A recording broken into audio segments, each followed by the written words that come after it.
we will get through this. There's no question that we will, and I hope to believe that it's sooner than it is later.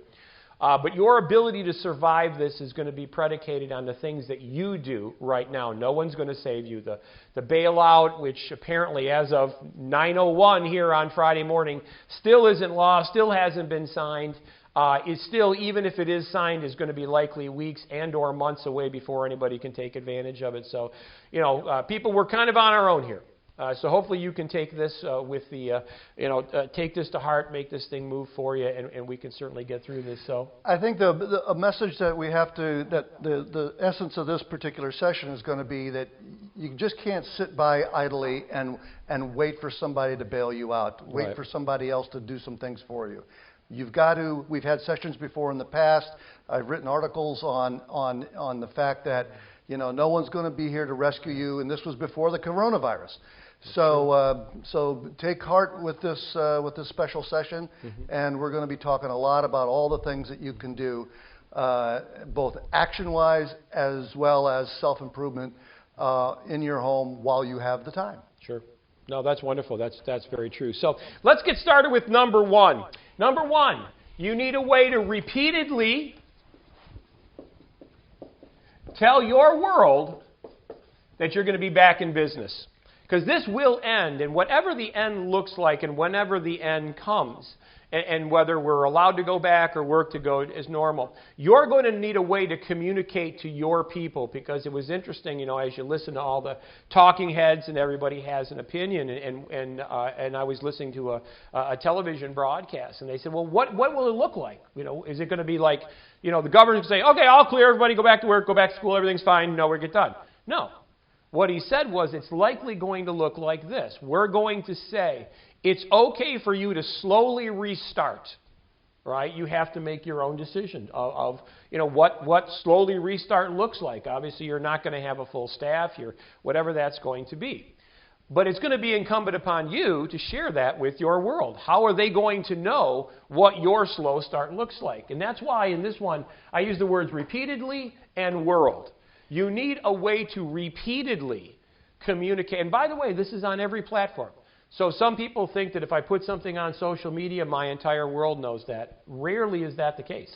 That's true. Right? And one of the things that we do a whole session on... Good, I'm listening. We do a whole session on, being out in the world. And so we talk about it when it comes to all this traditional stuff of networking and sharing meals with people and going out and just meeting the world. So all of a sudden now, in the last month, we've got a whole new definition of being out in the world. Absolutely. And it's going to change the way everybody does business. It's going to change the way everybody conducts their life. Everybody's going to be this whole new concept of social distancing is so contrary to everything we've ever been exposed to. Absolutely. Because the world, we've been taught to bring the world closer together and to meet people and create relationships. So we're going to have a whole new definition of being out in the world, a whole new definition of social relationships, business relationships. Relationships are the key to sales and the sales training. We teach relationships, and now all of that is changing right in front of us as fast as we can even comprehend it. Absolutely. Absolutely. No, that was a wonderful point made. So you're going to need to figure out a way to repeatedly communicate to your world. So when I say repeatedly, now maybe not every day. That may not be appropriate.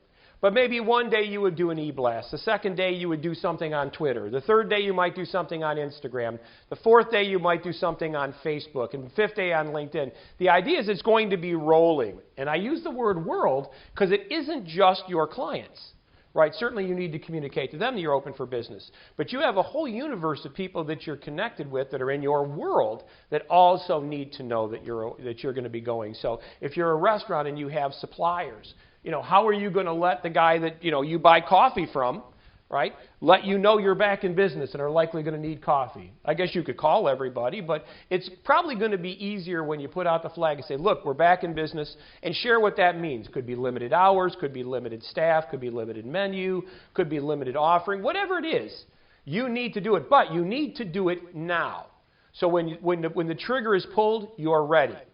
There's going to be a whole universe of people when they say, okay, we're time to go back, that then they're going to start figuring out what to do. Then they're going to start figuring it out. Then they're going to realize all the chinks in their armor. So number one, you have to repeatedly communicate to your world that you are back in business. You're back in business.